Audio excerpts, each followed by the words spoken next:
Welcome back to the Icebox. I never actually left. There's one topic I want to touch on before I leave, because it is one that does concern me quite a bit. As a father, as a realtor, as a husband, as a guy who makes money and spends money like everyone else. And the topic is this: is debt the new slavery? Is debt the new slavery?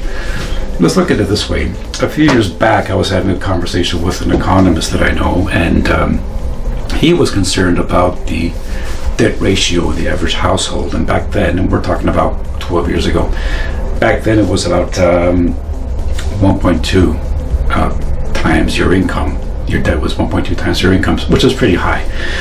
But back then, the interest rates were around 6-7%, but the actual cost of stuff was a lot lower. So a house today, for instance, may cost you $800,000. Back then it was $250,000. Even though it was the same interest rate, it was $250,000, and although incomes were proportionally less, it was still affordable. Now we have a new situation. Now we have this massive inflation.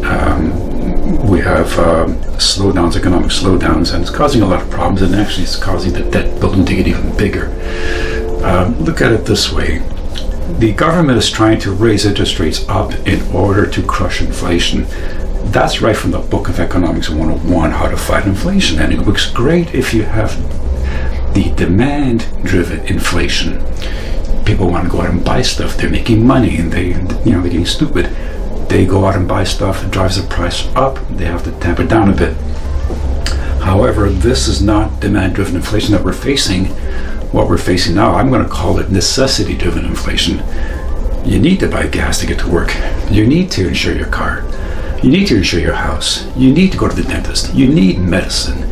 You need food. You need food. Come on now. And even things as basic as clothing. These are needs, not luxuries.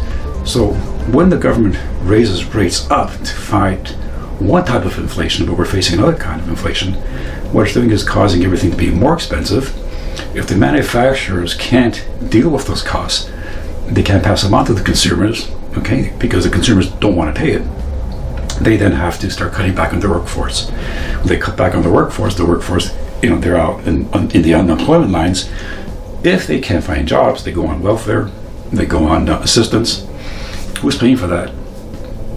The taxpayers, you are. So it's a problem that feeds on itself. Is there a way that governments can fight inflation while keeping interest rates low for specific items? Is it possible to split the inflation, or rather the interest rate scheme, so that there's a lower rate of interest applied, let's say, towards paying a mortgage, as opposed towards paying other debt? I don't know if that's a workable system, but the way things are going right now, the debt bubble is getting bigger, and people are having more and more problems just paying their bills.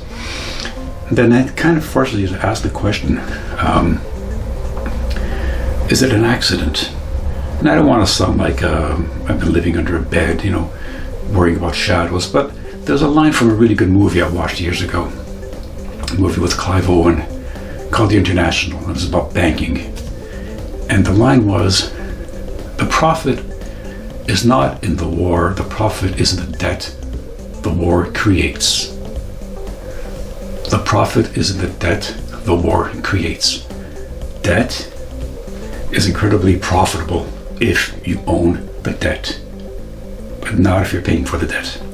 Anyways, opinionsarefree.com. Post your opinion. I'd love to hear it. Thanks.